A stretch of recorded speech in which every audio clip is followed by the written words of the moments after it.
Assalamualaikum warahmatullahi wabarakatuh. Good morning, students. Okay, today we are continuing the material. It is about invitation. Ya, jadi hari ini kita masih melanjutkan materi 2 minggu yang lalu ya, yaitu tentang invitation atau surat undangan. Yang sudah lupa materinya atau mungkin belum sama sekali mengerti materi tentang invitation, silahkan lihat video 2 minggu yang lalu. Responding to formal invitation. Jadi ketika kita menerima surat undangan dari orang lain, kita harus meresponnya atau memberikan konfirmasi bahwa kita itu akan datang atau tidak akan datang. Nah, the first, formal invitations should be responded to within 3 days. Jadi untuk membalas surat undangan dikasih waktu 3 hari saja, jangan melebihi dari 3 hari. Number 2, replies are written in third person. Penulisannya itu menggunakan orang ketiga. Maksud orang ketiga di sini tidak menggunakan kata aku atau kata saya, tapi tulislah nama sendiri saja. Number 3, replies have to be handwritten. Jadi penulisannya itu menggunakan tulisan tangan, jangan diketik atau lewat WhatsApp. And number 4, reason should be briefly stated for declining the invitation. Jadi alasannya itu harus ringkas, padat, dan jelas ya untuk menolak undangan. There are 3 examples to responding the formal invitation.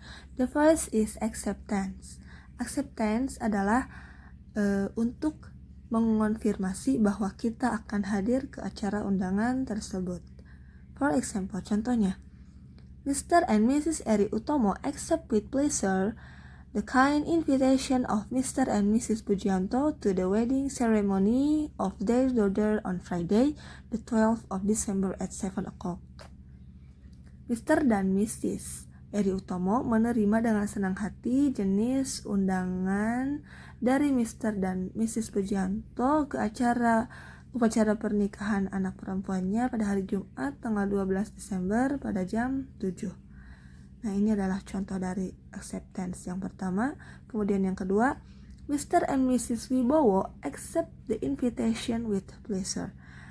Mr. dan Mrs. Wibowo menerima undangan dengan senang hati. Nah, ini yang singkatnya. Kalau yang pertama yang panjangnya, kalau yang kedua ini yang singkatnya. Nah, jadi kalian bisa menggunakan yang pertama, bisa juga menggunakan yang kedua. Namun lebih bagus lagi menggunakan yang pertama ya. Nah, jadi di sini itu tidak dituliskan saya akan hadir, saya bisa hadir, atau saya menerima dengan senang hati, enggak kan? Tapi ditulis namanya. Lihat yang pertama ya, Mr. and Mrs. Eri Utomo accept, menerima. Nah, jadi Mr. dan Mrs. Eri ini yang diundang oleh Mr. and Mrs. Pujianto, tapi dia tidak menuliskan saya atau kami, tidak menggunakan bahasa orang pertama, tapi menggunakan orang ketiga atau nama dirinya sendiri, seperti itu. Do you understand? Number 2, declining or regret. Jadi yang kedua ini untuk memberikan konfirmasi bahwa kita tidak bisa hadir ke undangan yang mengundang kita.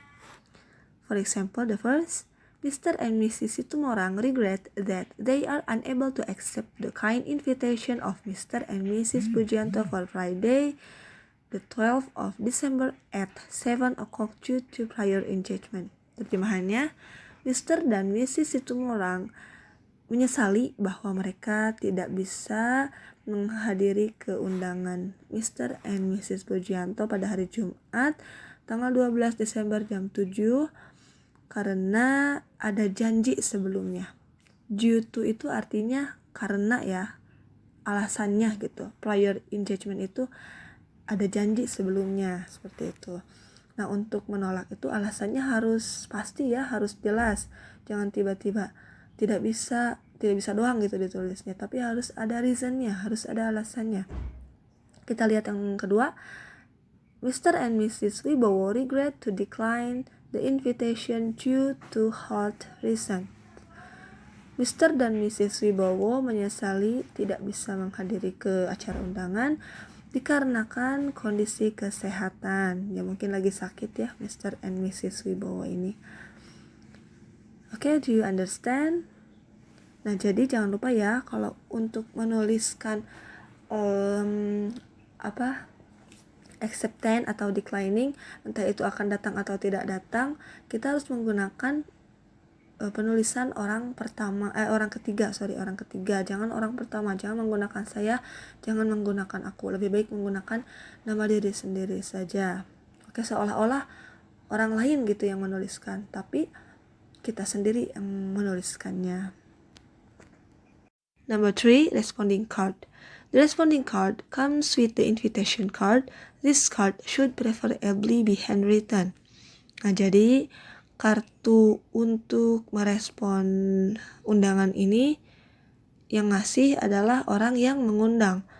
Mereka memberikan surat undangan, mereka juga sekaligus memberikan kartu untuk merespon ini agar kita isi bahwa kita itu bisa hadir atau tidak hadir. Ya, don't forget to using handwritten untuk menggunakan tulisan tangan untuk mengkonfirmasinya. Tidak diketik ya. Nah, ini contohnya, lihat yang di bawah ya. Contoh dari responding card, kartu untuk merespon atau mengkonfirmasi bahwa kita akan hadir atau tidak akan hadir. Assignment session, penugasan. Make informal invitation and responding to formal invitation.